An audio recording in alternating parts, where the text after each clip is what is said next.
ప్రేక్షకులకు నమస్కారం. నా పేరు గిడ్డేసు. మామూలుగా నేను బస్ కండక్టర్ని.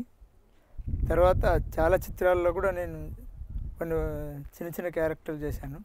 నల్లపూసలు బాబ్జీ గారిది, ఎన్టీఆర్ నగర్, పవనిజం, రఘుపతి వెంకయ్య నాయుడు, అట్లా కొన్ని సినిమాలు చేశాను. నాకు ఈ అవకాశం బాబ్జీ గారి నుంచి వచ్చింది. నేను చాలా నాటకాల్లో చిన్నప్పటి నుంచి నాటకాలు వేసేవాళ్ళం. ఆయన ఎప్పుడు వరే నిన్ను హీరో చేస్తారా అన్నాడు. ఆ మాటను నిలబెట్టుకున్నాడు. అందుకు నాకు చాలా ఆనందం ఉంది. ఆ తర్వాత నేను బస్ కండక్టర్ నుంచి హీరో అయినాను. హీరో అయినందుకు నాకు ఆ రజనీకాంత్ బాగా గుర్తొస్తున్నాడు. ఎప్పుడు ఆయన అంటే నాకు చాలా ఇష్టము. ఆ విధంగా నేను హీరో అయినందుకు కూడా చాలా సంతోషంగా ఉంది.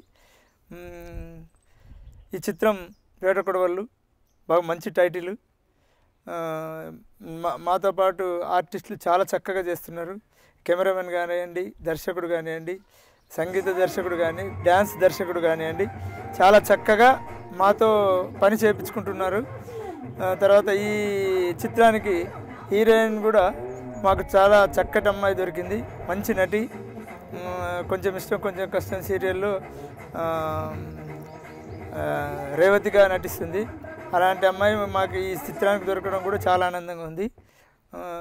ఈ చిత్రం అసలు సీన్ చాలా బాగుంది. పాటలు చాలా చక్కగా ఉన్నాయి. ఎంత చక్కగా ఉన్నాయంటే అంత చక్కగా ఉన్నాయి. మీరు కూడా ఉంటారు త్వరలో. ఈ చిత్రం బాగా ఘన విజయం సాధించాలని కోరుకుంటున్నాను.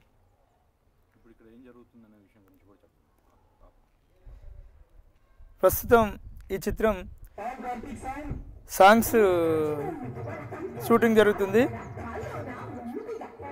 కోడిబాయి లచ్చమ్మ అనే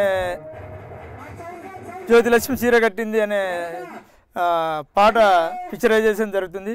ఆ పాట చాలా చక్కగా ఉంది.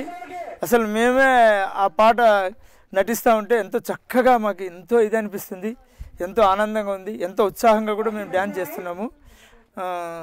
కాబట్టి ఈ వేటకొడవళ్ళ చిత్రం చాలా ఘన విజయం సాధించాలని కోరుకుంటున్నాం. అలాగే మీ ప్రేక్షకులకి మా చిత్రం చూసి ఆనందించాలని మరీ కోరుకుంటున్నాం. తర్వాత ఇది ఏంటంటే చిన్నప్పటి నుంచి ఎవరు ఆలన పాలన లేక అనాథలుగా తిరిగి ఆ అనాథలు ఏమయ్యారు అంటే ఇక ముందు కూడా అనాథలు కాకూడదు.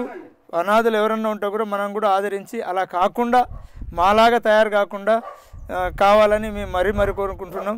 ప్రతి ఒక్కరూ ఇక్కడ చుట్టుపక్కల అనాథలు ఎవరన్నా ఉన్నా కూడా వాళ్ళని ఆదరించి మాలాగా తయారు కాకుండా కావాలని మరీ కోరుకుంటున్నాం.